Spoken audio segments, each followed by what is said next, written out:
Hello everyone, आज हम polity को डिस्कस करने वाले हैं। पॉलिटी मतलब भारतीय राज्य व्यवस्था। भारतीय राज्य व्यवस्था आपके हर एग्जाम के पॉइंट ऑफ व्यू से इम्पोर्टेंट है। यूपीएससी से लेकर के आप state PCS, bank, SSC, railway, कोई भी एग्जाम, जैसे क्लैट का एग्जाम होता है, किसी भी एग्जाम में जिसमें इंडियन पॉलिटी पूछी जाती है, उस एग्जाम के पॉइंट ऑफ व्यू से इंडियन पॉलिटी आपके लिए इम्पोर्टेंट है। और इंडियन पॉलिटी में ज़्यादातर क्या करवाया जाता है कि आपको आर्टिकल्स याद करवा दिए जाते हैं। आर्टिकल्स को याद करना बहुत आसान होगा जब आप इंडियन पॉलिटी के जो बेसिक फैक्ट्स हैं उनको आप अच्छे से पढ़ लेंगे। तो पॉलिटी को समझने के लिए सबसे पहले कुछ कंसेप्ट आपको समझने होंगे। अगर आपके कंसेप्ट क्लियर हो जाते हैं तो आप पॉलिटी के जो आर्टिकल्स हैं वो भी आपको अच्छे से याद हो पाएंगे और बहुत सारी चीज़ें हैं जिनको आप बहुत अच्छे से रिलेट कर पाओगे। तो सबसे पहले हम स्टार्ट करते हैं, बेसिक फैक्ट से स्टार्ट करते हैं इंडियन पॉलिटी को। स्टार्ट में हम देखें, देखो आपने स्टार्ट में, शुरुआत में जब आप पढ़ रहे होंगे तो आपने हमेशा से एक पॉइंट को डिस्कस किया होगा। बायोलॉजी की अगर हम बात करें तो बायोलॉजी में एक पॉइंट हमेशा से डिस्कस किया गया होगा कि हैन पहले आई इस अर्थ के ऊपर या फिर एग पहले आई। यह हमेशा से एक क्वेश्चन रहा और इस क्वेश्चन का सही आंसर कोई भी नहीं दे पाया है। लेकिन अगर हम पॉलिटी की बात करें तो पॉलिटी में सबसे पहले आई हैन। और ये हैन क्या है? हैन है हमारा कॉन्स्टिट्यूशन, मतलब हमारा संविधान। और इस संविधान से निकले फिर कुछ एक्ट, कुछ कानून, जैसे कि मतलब इस संविधान से निकले कुछ एक्ट्स, मतलब कि कुछ कानून, कुछ लॉ। इस कॉन्स्टिट्यूशन में जो लिखा गया उस कॉन्स्टिट्यूशन के आधार पर ही लॉ बने। लेकिन इस बात को आप एक पॉइंट से काट सकते हो, जैसे कि इंडियन पीनल एक्ट आईपीसी 1860 और इंडियन एविडेंस एक्ट 1872। भाई हमारा कॉन्स्टिट्यूशन कब आया? आप बताओ, डेट बताओ। 26 नवंबर 1949 को। और ये एक्ट कब के हैं? इंडियन आईपीसी एक्ट 1860 और इंडियन एविडेंस एक्ट 1872। तो इससे तो क्या लगता है, हमने तो ये डिस्कस किया ना कि पॉलिटी में तो पहले हैन आई, मतलब पहले कॉन्स्टिट्यूशन बना। सबसे पहले कॉन्स्टिट्यूशन बनाया गया, एक किताब बनाई गई, उस बुक में रूल लिखे गए और उस रूल के अकॉर्डिंग इस कंट्री को कैसे गवर्न करना है उस तरीके से कॉन्स्टिट्यूशन बनाया गया था। लेकिन ये जो आईपीसी एक्ट है और इंडियन एविडेंस एक्ट है, इसको आज भी हम यूज करते हैं। अब ये तो बात कट हो गई ना, ये जो पहला हमने स्टेटमेंट दिया ये तो उसके बिल्कुल कंट्रास्ट में हो गई। लेकिन हम इस चीज़ को इस तरीके से बोल सकते हैं कि ये जो दो एक्ट थे वो बहुत अच्छे थे। हमारे कॉन्स्टिट्यूशन को ये लगा, हमारे कॉन्स्टिट्यूशन ने इसकी सहमति दी कि ये जो लॉज हैं वो बहुत गुड हैं, हमारे इंडिया के अकॉर्डिंग हैं, हम इनको रेगुलर परस्यू कर सकते हैं। तो कॉन्स्टिट्यूशन ने इन लॉज को अडोप्ट किया है। क्या किया है? अडोप्ट किया है। तो अगर हम बोले जो हमारी मदर है, कॉन्स्टिट्यूशन क्या हो गई? देखो कॉन्स्टिट्यूशन से ये निकले बच्चे, ठीक है, ये चाइल्ड हो गए तो चाइल्ड की एज तो छोटी होगी। और ये बच्चे, ये क्या है? मदर है, कॉन्स्टिट्यूशन मदर है और ये उसके बच्चे हैं, मतलब कॉन्स्टिट्यूशन से कुछ लॉ बने हैं, ठीक है। लेकिन आईपीसी एक्ट और इंडियन एविडेंस एक्ट को हमने अडोप्ट किया है। क्यों अडोप्ट किया है? क्योंकि ये गुड थे, ये लॉज अच्छे थे, इनको हम रेगुलर परस्यू कर सकते थे। ये बात समझ में आ गई। कॉन्स्टिट्यूशन का हमने स्टार्ट कर दिया कि पहले कॉन्स्टिट्यूशन बना, फिर उससे लॉज निकल करके आए। अब देखो कॉन्स्टिट्यूशन होता क्या है। भाई हम कॉन्स्टिट्यूशन कर रहे हैं, कॉन्स्टिट्यूशन होता क्या है? कॉन्स्टिट्यूशन की एक डेफिनेशन होती है, आप इसको इस तरीके से याद कर सकते हो कि कॉन्स्टिट्यूशन इज द फंडामेंटल। कुछ की पॉइंट्स मैं यहाँ पर लिखूंगी, उस की पॉइंट्स से हम समझेंगे। कॉन्स्टिट्यूशन इज द फंडामेंटल,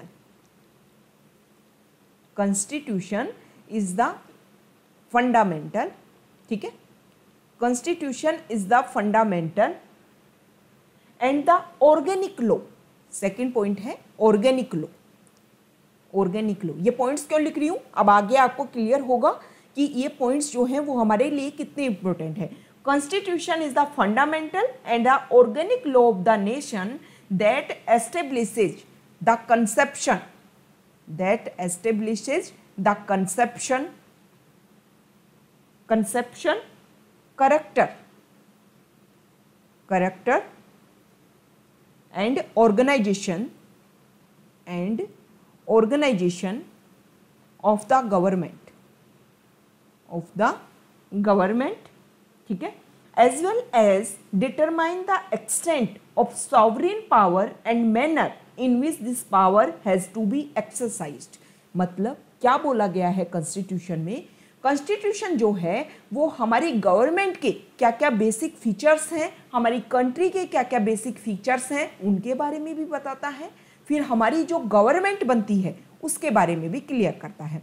जैसे हमने पढ़ा कि constitution is the fundamental, constitution is the fundamental, fundamental मतलब कोई ऐसी चीज जो सबसे पहले है, मतलब फर्स्ट है, प्राइम है, सबसे ज़्यादा इम्पोर्टेंट है, बेसिक है, उसके बिना कुछ नहीं हो सकता, ठीक है। इंडिया के कॉन्टेक्स्ट में बात कर रहे हैं हम, अभी हम कॉन्स्टिट्यूशन को समझने की कोशिश कर रहे हैं इंडिया के पर्सपेक्टिव में, ठीक है। तो कॉन्स्टिट्यूशन इज द फंडामेंटल। देखो, पॉलिटी को समझने से पहले आप कॉन्स्टिट्यूशन के जो बेसिक फैक्ट्स है ना, इनको आप अच्छे से समझोगे ना, इन कॉन्सेप्ट्स आपके क्लियर हो गए। सही बता रही हूँ, 4 to 5 क्लास ऐसी होंगी जिसमें आपके कंसेप्शन क्लियर होंगे, जिसमें आपके कॉन्सेप्ट जो हैं, फंडामेंटल जो है वो क्लियर होंगे। उसके बाद में पॉलिटी आपको इतनी आसान लगने वाली है। देखो, जो आर्टिकल्स हैं वो तो सबको मेमोराइज करने होते हैं, ऐसा नहीं है कि किसी को मेमोराइज नहीं करने होते, लेकिन आप बहुत अच्छे से उनको याद कर पाओगे अगर ये कंसेप्ट आपके क्लियर हो जाते हैं तो constitution is the fundamental. Fundamental को समझते हैं कि ऐसी कोई चीज जो आपके लिए बहुत इंपॉर्टेंट है, बहुत बेसिक है।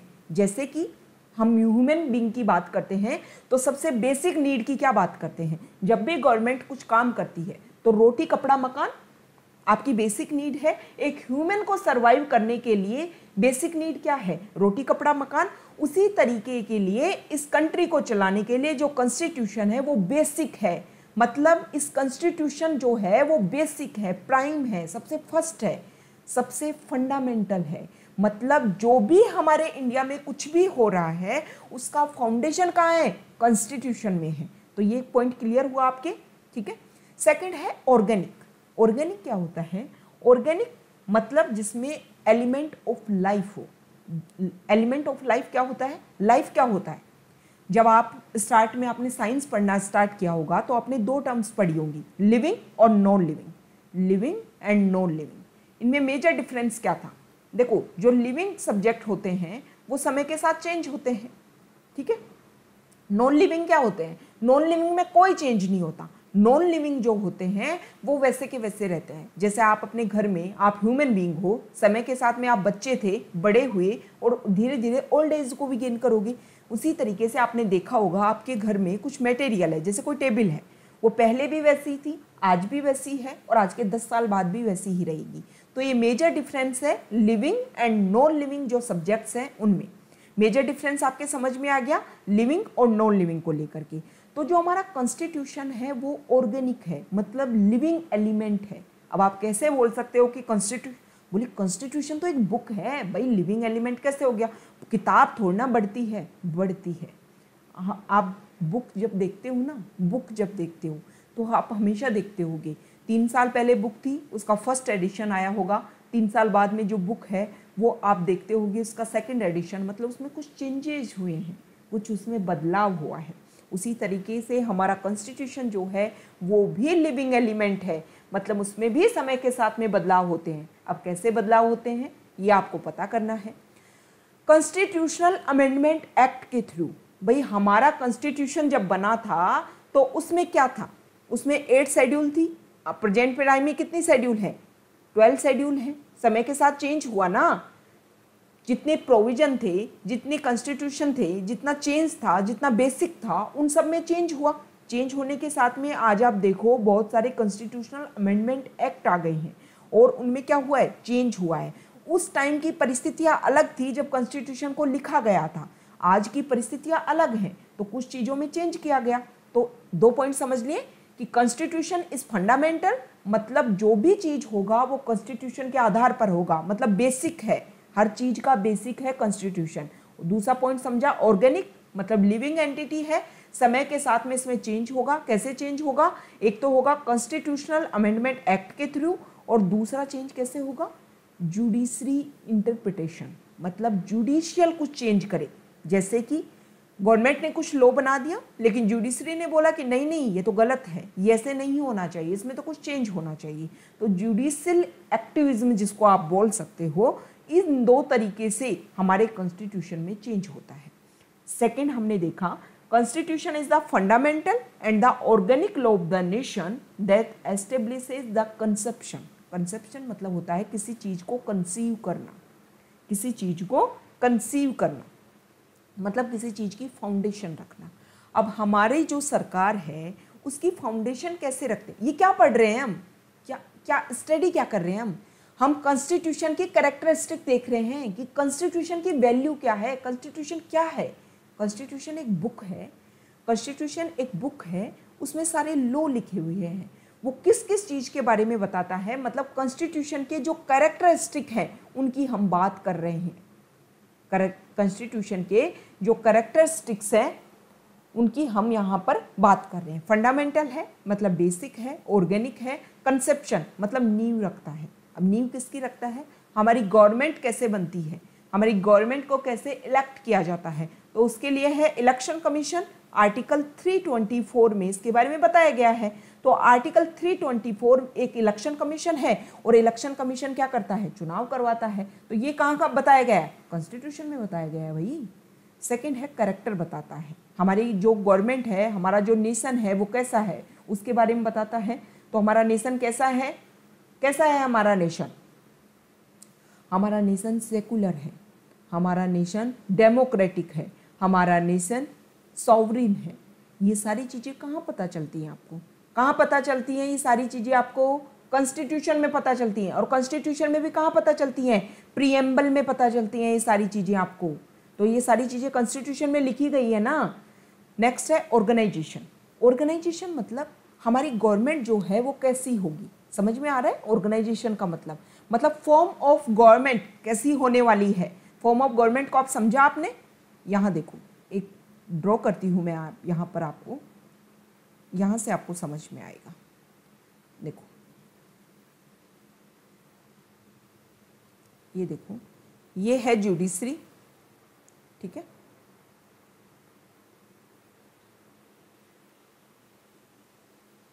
ये है लेजिस्लेचर, और इसी में है एग्जीक्यूटिव,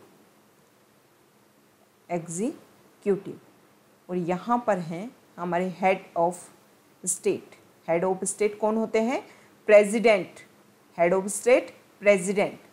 दूसरी फॉर्म ऑफ गवर्नमेंट है और दूसरा टाइप का ऑर्गेनाइजेशन होता है, यहाँ देखो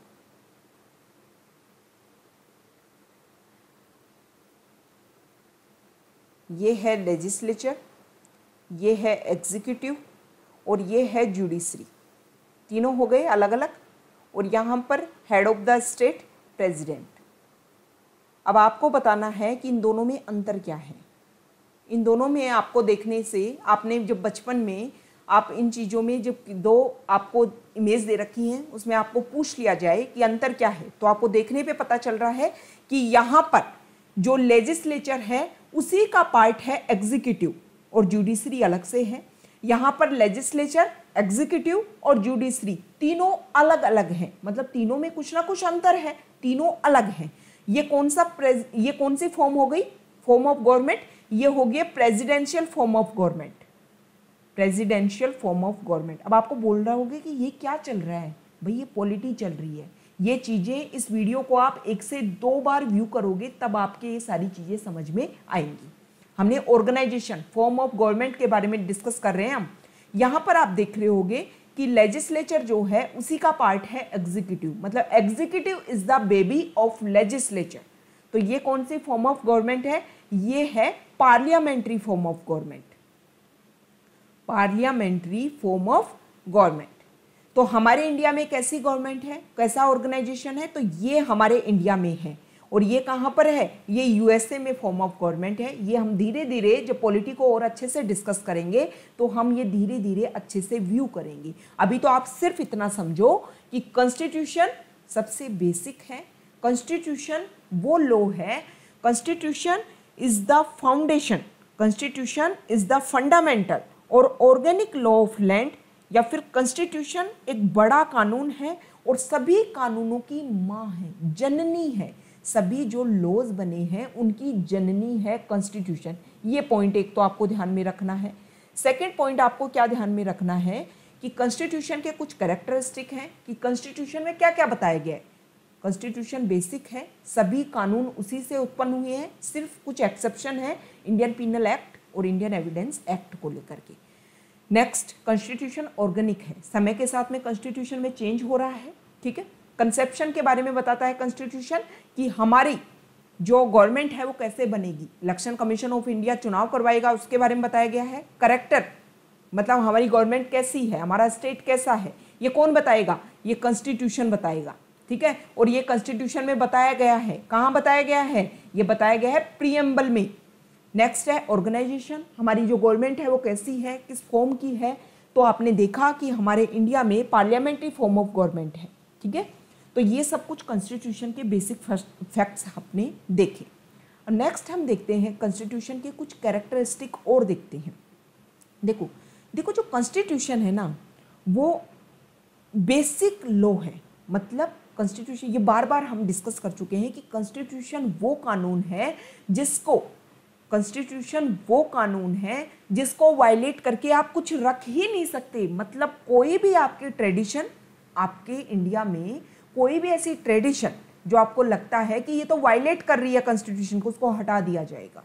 कोई भी ऐसी आपकी कस्टम, कोई भी आपका ऐसा कानून, अगर वो कोई भी आपकी कस्टम, कोई भी आपकी ट्रेडिशन और कोई भी आपकी लॉ अगर वो कॉन्स्टिट्यूशन के अगेंस्ट हैं तो इनको हटा दिया जाएगा, स्क्रैप कर दिया जाएगा। किसके द्वारा, जुडिशरी के द्वारा।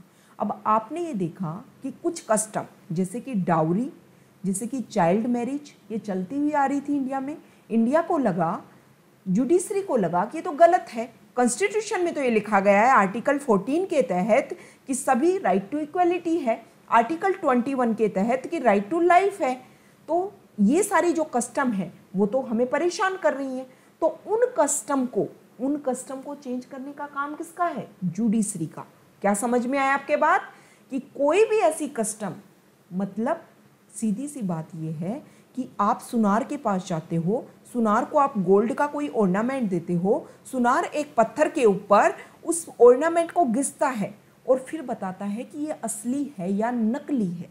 उसी तरीके से जुडिशरी क्या करती है, जुडिशरी कोई भी लॉ, कोई भी कस्टम, अब जुडिशरी खुद के हिसाब से भी सो मोटो, मतलब खुद भी इस चीज़ को कंसीडर कर सकती है, या फिर कोई पिटीशन दायर कर दे जुडिशरी में, सुप्रीम कोर्ट में, हाई कोर्ट में पिटीशन डाल दे, मान लो किसी भी चीज़ को लेकर के पिटीशन डाल दे। अब जुडिशरी को कैसे लगेगा, जुडिशरी कैसे डिसाइड करेगी कि ये कॉन्स्टिट्यूशन के अगेंस्ट है। जुडिशरी उस पिटीशन को उठाएगी और कॉन्स्टिट्यूशन जो है उसके ऊपर रब करेगी, उसके ऊपर देखेगी, हर पॉइंट को मिलान करेगी, हर पॉइंट को देखेगी कि हाँ कॉन्स्टिट्यूशन इस पॉइंट के खिलाफ तो नहीं है, इस पॉइंट के खिलाफ तो नहीं है, और फिर अपना डिसीजन देगी। समझ में आया आपके बात।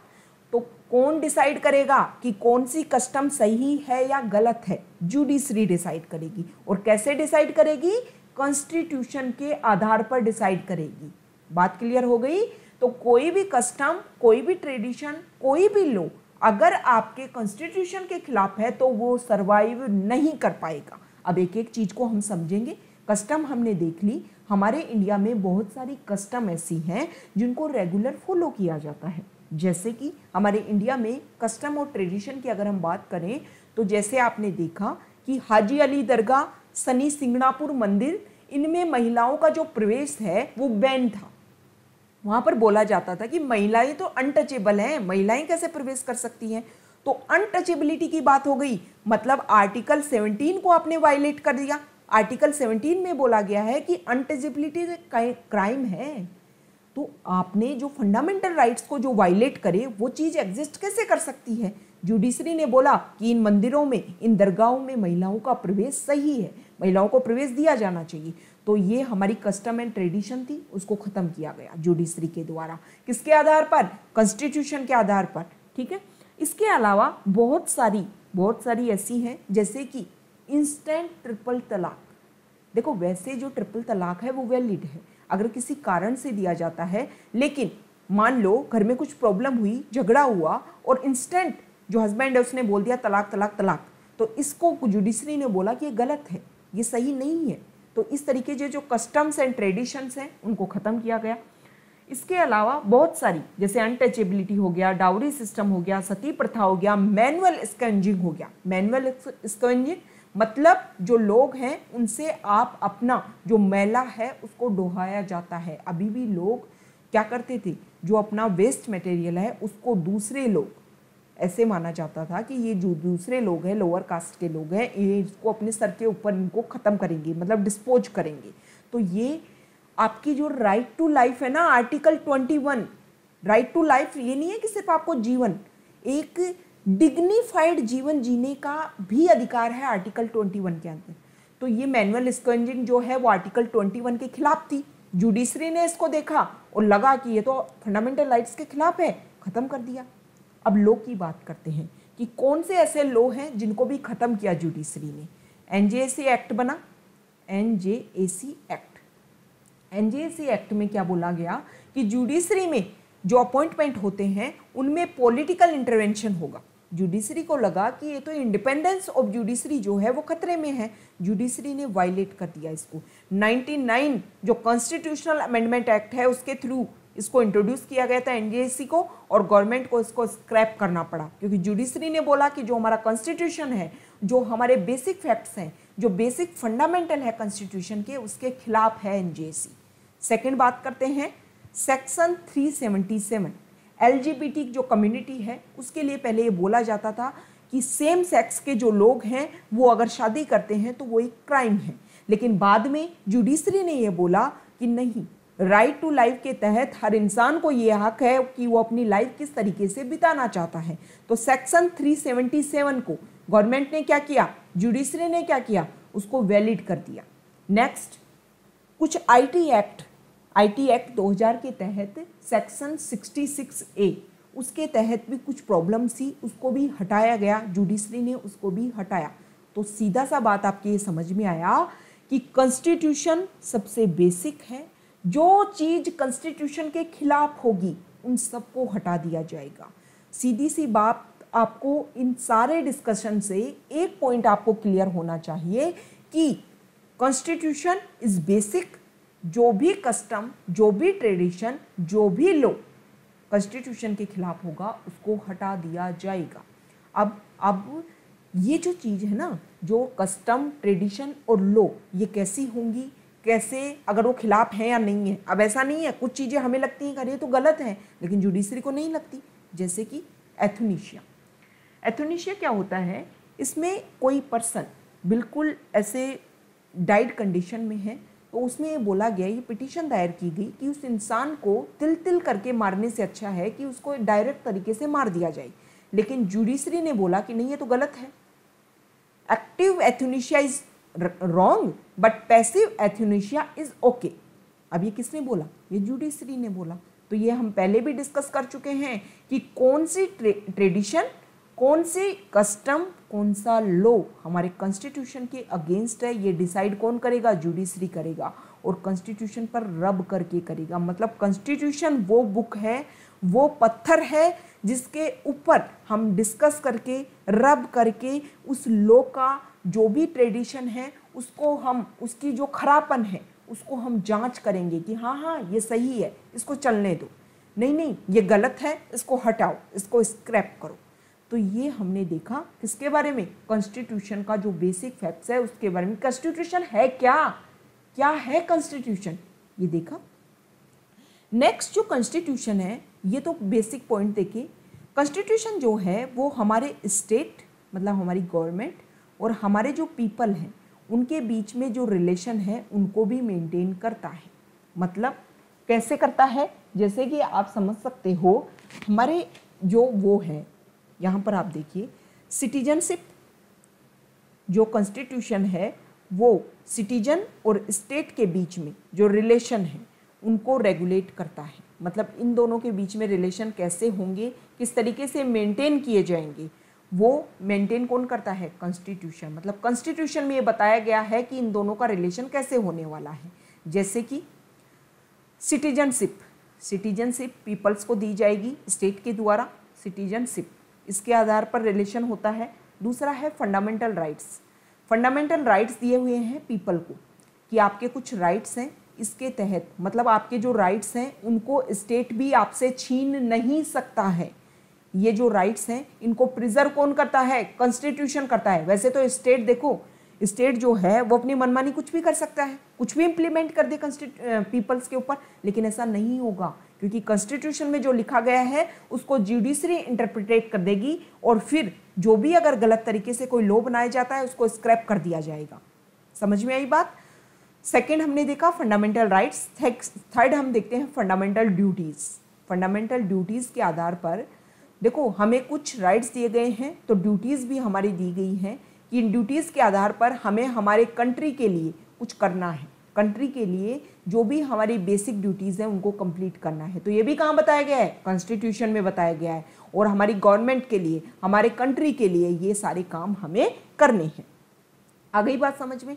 थर्ड है सिटीजनशिप के आधार पर रिलेशन होता है स्टेट और पीपल के बीच में, फंडामेंटल ड्यूटीज़, फंडामेंटल राइट्स, और उसके बाद में आप DPSP, DPSP directive principle of state policy, मतलब स्टेट कोई भी लॉ बनाएगा तो इस पॉलिसी, इनमें जो कुछ आर्टिकल दिए गए हैं उनके आधार पर लॉ बना सकता है। कौन? State, government. किसके लिए? पीपल्स के वेलफेयर के लिए। तो ये कहाँ की दिया गया है? कॉन्स्टिट्यूशन में। मतलब स्टेट और पीपल के रिलेशन, पॉपुलेशन के रिलेशन कैसे होंगे ये भी कॉन्स्टिट्यूशन में बताया गया है। ठीक है, तो ये कॉन्स्टिट्यूशन के बारे में हमने बेसिक फैक्ट्स देखे। अब देखो शुरुआत में हमने 3 पॉइंट्स डिस्कस किए थे, लेजिस्लेचर, एग्जीक्यूटिव और जुडिशरी। ये होता क्या है? लेजिस्लेचर, एग्जीक्यूटिव और जुडिशरी। ठीक है, ये लेजिस्लेचर हो गया, ये एग्जीक्यूटिव हो गया और ये हो गया जुडिशरी। लेजिस्लेचर आपको पता है, लेजिस्लेचर का काम क्या होता है? मेक द लॉ, कोई भी लॉ बनाना वो काम होता है लेजिस्लेचर का। एग्जीक्यूटिव का काम क्या होता है? जो लॉ बना उस लॉ को इम्प्लीमेंट करना, इम्प्लीमेंट करना। और जुडिशरी का काम क्या है? जुडिशरी उस लॉ को पकड़ेगी, हम पहले भी डिस्कस कर चुके हैं, उस लॉ को पकड़ेगी, उस लॉ को कॉन्स्टिट्यूशन के ऊपर रब करेगी और देखेगी कि जो जो चीज़ें हैं उसके अकॉर्डिंग ये लॉ बना है या नहीं बना है, कॉन्स्टिट्यूशन के अकॉर्डिंग बना है या नहीं बना है। मतलब जुडिशरी जो है वो अपना एक्टिव रोल प्ले करती है कि वो लॉ सही बना है या नहीं बना है और वो लॉ सही ढंग से इम्प्लीमेंट हो पाया है या नहीं हो पाया है। ये तीनों के काम होते हैं। इन तीनों को मिलाकर के बोलते हैं स्टेट, मतलब हमारी गवर्नमेंट। ठीक है, लेजिस्लेचर, एग्जीक्यूटिव और जुडिशरी तीनों मिलकर के बनाते हैं स्टेट। अब हम देखते हैं हमारे इंडिया में जो पार्लियामेंट्री फॉर्म ऑफ गवर्नमेंट हमने देखी थी उसमें हमने देखा था, देखो सेंटर के ऊपर आप लेजिस्लेचर की बात करोगे, सेंटर लेवल पर हम बात कर रहे हैं, हमारे इंडिया का ध्यान रखना आप। इंडिया में हम सेंटर लेवल पर लेजिस्लेचर की बात कर रहे हैं। तो लेजिस्लेचर इज इक्वल टू क्या होगा? लेजिस्लेचर इज इक्वल टू क्या होगा? लोकसभा होगी या फिर राज्यसभा होगी? दोनों होंगी। लेजिस्लेचर मतलब कानून बनाने का काम, और लोकसभा में भी कानून बन सकता है और राज्यसभा में भी कानून बन सकता है। तो इस तरीके से आप समझ सकते हो। यहाँ पे ये देखो, ये है हमारी राज्यसभा और ये है हमारी लोकसभा। ये दोनों मिलकर के सेंटर लेवल पर लेजिस्लेचर बनाते हैं। अब दोनों में क्या होते हैं? दोनों में कुछ पर्सन्स इलेक्टेड होते हैं, कुछ पर्सन्स नॉमिनेटेड होते हैं, कुछ पर्सन्स इलेक्टेड और कुछ पर्सन्स नॉमिनेटेड, और वो मिलाकर के हमारे यहाँ पर क्या बनाते हैं? सेंटर लेजिस्लेचर बनाते हैं। अब देखो ये राज्यसभा और लोकसभा, ये तो हम शुरुआत में कंसेप्ट देख रहे हैं पॉलिटी के। बाद में जैसे जैसे हम सेंट्रल लेजिस्लेचर के बारे में डिस्कस करेंगे, पार्लियामेंट के बारे में डिस्कस करेंगे, तब हम अच्छे से डिस्कस करेंगे किसके बारे में? राज्यसभा और लोकसभा के बारे में। तो राज्यसभा और लोकसभा दोनों मिलकर के क्या बना दिए? पार्लियामेंट। ठीक है, दोनों मिलकर के पार्लियामेंट बन गए। पार्लियामेंट में Rajya Sabha upper house, Lok Sabha lower house. और लोकसभा जो है वो पॉपुलर हाउस के नाम से भी जाना जाता है। पॉपुलर क्यों है? देखो, राज्यसभा में जो पर्सन्स होते हैं जो इलेक्ट होकर के आते हैं उनको आप डायरेक्टली इलेक्टेड नहीं करते हो, लेकिन लोकसभा के जो पर्सन्स हैं जो रिप्रेजेंटेटिव उनको डायरेक्टली इलेक्ट करते हो। तो डायरेक्टली जब आप किसी को इलेक्ट कर रहे हो तो मतलब वो आपके लोग, आपके पॉपुलेशन के अंदर वो पॉपुलर है, और पॉपुलर है तभी इस सेशन को, इस हाउस को बोला जाता है पॉपुलर हाउस। तो राज्यसभा और लोकसभा दोनों मिलकर के बनाते हैं सेंट्रल लेजिस्लेचर। मतलब यहाँ पर क्या बनेंगे? कानून बनेगा लोकसभा और राज्यसभा दोनों में। अब यहाँ पर ये लोग डायरेक्ट इलेक्ट होकर के आ गए लोकसभा और राज्यसभा में। राज्यसभा में डायरेक्ट इलेक्ट नहीं होते, लोकसभा में डायरेक्ट इलेक्ट होते हैं। इलेक्ट होकर के आ गए। अब इसमें से यहाँ देखिए कुछ लोग, देखो ये पूरा क्या है, लोकसभा और राज्यसभा मिलकर के क्या हो गया? लेजिस्लेचर। दोनों मिलकर के क्या बना दिया? लेजिस्लेचर। अब इस लेजिस्लेचर में देखो, लोकसभा में 545 लोग होते हैं और राज्यसभा में होते हैं 245 लोग। ठीक है। अब इनमें से ये लोग आ गए, ये तो हैं लेजिस्लेचर, मतलब हर सीट के ऊपर लगभग 10 से 15 लोग खड़े होते हैं या 5 से 10 लोग खड़े होते हैं। उन 5 से 10 लोगों में ये लोग जीत कर के आए, मतलब ये लोग हैं लकी। लकी लोग हैं तभी तो जीत कर के आए ना, मेंबर ऑफ पार्लियामेंट बन कर के आए। ठीक है। पार्लियामेंट के मेंबर्स हैं, राज्यसभा और लोकसभा ने मिलकर के क्या बना दी? पार्लियामेंट बना दी। और पार्लियामेंट के मेंबर्स हैं तो एमपी, इनको बोला जाएगा एमपी, मेंबर ऑफ पार्लियामेंट। तो मेंबर ऑफ पार्लियामेंट जो हैं वो होते हैं लकी लोग, क्योंकि देखो इतने सारे उनके प्रतिद्वंदी होते हैं, ओपोनेंट्स होते हैं, उनसे आगे निकल करके जीत करके आते हैं, लकी लोग हैं। अब इनमें से और भी ज़्यादा लकी वो लोग हैं जिनको उठाया जाता है और क्या बना दिया जाता है? एग्जीक्यूटिव बना दिया जाता है। क्या बना दिया जाता है? एग्जीक्यूटिव, मतलब काउंसिल ऑफ मिनिस्टर्स, मतलब गवर्नमेंट, मतलब गवर्नमेंट। हिंदी में अगर हम बात करें तो गवर्नमेंट। तो ये हो गए लेजिस्लेचर पूरा, इनमें से ही जो निकल करके आया वो हो गया एग्जीक्यूटिव, मतलब काउंसिल ऑफ मिनिस्टर। ये सारे लोग क्या थे? लकी थे। उनमें से भी जो ज़्यादा लकी लोग हैं उनको क्या बना दिया गया? मिनिस्टर बना दिया गया। तो इस चीज़ से आपके क्या समझ में आया कि executive is the baby of legislature. Executive is the baby of legislature. ये स्टेटमेंट समझ में आया। दूसरा, आप एक बात बोल सकते हो कि हर जो लेजिस्लेचर है, हर जो लेजिस्लेटर है वो एग्जीक्यूटिव नहीं होता। हर जो लेजिस्लेटर है, भाई देखो कुछ लोग ऐसे भी तो है ना जो सिर्फ एमपी रह गए, वो क्या नहीं बन पाए? मिनिस्टर नहीं बन पाए। तो हर जो लेजिस्लेटर है वो मिनिस्टर नहीं बन पाता, लेकिन हर जो मिनिस्टर है वो एक लेजिस्लेटर भी है। हर जो मिनिस्टर है वो एक लेजिस्लेटर भी है। स्टेटमेंट समझ में आया ना आपके कि हर जो लेजिस्लेटर है वो एक क्या है? मेंबर ऑफ पार्लियामेंट भी है। हर जो मिनिस्टर है वो मेंबर ऑफ पार्लियामेंट भी है, लेकिन हर लेजिस्लेटर मतलब हर एमपी मिनिस्टर नहीं है। आ गई बात समझ में? तो एग्जीक्यूटिव बन गया, COM काउंसिल ऑफ मिनिस्टर बन गया। एग्जीक्यूटिव क्या है? बेबी है लेजिस्लेटर का, मतलब लेजिस्लेटर जो है उन्हीं से निकल करके आया है एग्जीक्यूटिव। इस तरीके की जो फॉर्म ऑफ गवर्नमेंट होती है उसको बोलते हैं parliamentary form of government. Parliamentary form of government. ठीक है। अब बाद में जब हम अच्छे से डिस्कस करेंगे, एक अलग से सेशन रखेंगे पार्लियामेंट्री फॉर्म ऑफ गवर्नमेंट के लिए, तो उसमें हम डिस्कस करेंगे कि पार्लियामेंट्री फॉर्म ऑफ गवर्नमेंट के क्या क्या प्रोज हैं, क्या क्या कॉन्स हैं। तो उसमें अच्छे से आपको और ज़्यादा अच्छे से समझ में आ गया। बस आप इतना समझ लो कि लोग इलेक्ट होकर के आए, उन इलेक्ट में से कुछ लोगों को चुना गया और उनको मंत्री बना दिया गया, मिनिस्टर बना दिया गया। तो एग्जीक्यूटिव लेजिस्लेटर का पार्ट है। हर लेजिस्लेटर जो है वो एग्जीक्यूटिव नहीं है, लेकिन हर एग्जीक्यूटिव जो है वो लेजिस्लेटर है। ये बात क्लियर हो गई। और इसको बोलते हैं पार्लियामेंट्री फॉर्म ऑफ गवर्नमेंट। और हमारे इंडिया में ये है, ब्रिटेन से हमने इस पॉइंट को उठाया है। लेकिन यूएसए में क्या है? Presidential form of government. हमने पहले भी डिस्कस किया था, स्टार्ट में हमने देखा था। यहाँ देखिए, वहाँ पर लेजिस्लेटर, एग्जीक्यूटिव और जुडिशरी तीनों अलग अलग हैं। उनका एक दूसरे के ऊपर कोई भी कंट्रोल नहीं है, लेकिन हमारे इंडिया में कंट्रोल है। ठीक है, बाद में हम देखेंगे कौन कौन से वेपन्स हैं जिसके थ्रू हम कंट्रोल किया जा सकता है एग्जीक्यूटिव को, लेजिस्लेटर को, जुडिशरी को। तो ये हमने पॉलिटी के कुछ बेसिक फैक्ट्स देखे हैं। हाँ, एक पॉइंट और देख लेते हैं। सेम इसी तरीके का, जिस तरीके का सेंटर में है, सेंटर में जो प्रोसीजर है, सेंटर में जिस तरीके से गवर्नमेंट बनी हुई है, उसी तरीके से हमारे जो स्टेट हैं उन्हीं में भी सेम इसी तरीके की लेजिस्लेटिव और एग्जीक्यूटिव फॉर्म है। तो इसको क्या बोलते हैं? Federal form of government. Federal form of government ये दूसरा टाइप है, ये भी हम डिस्कस करेंगे।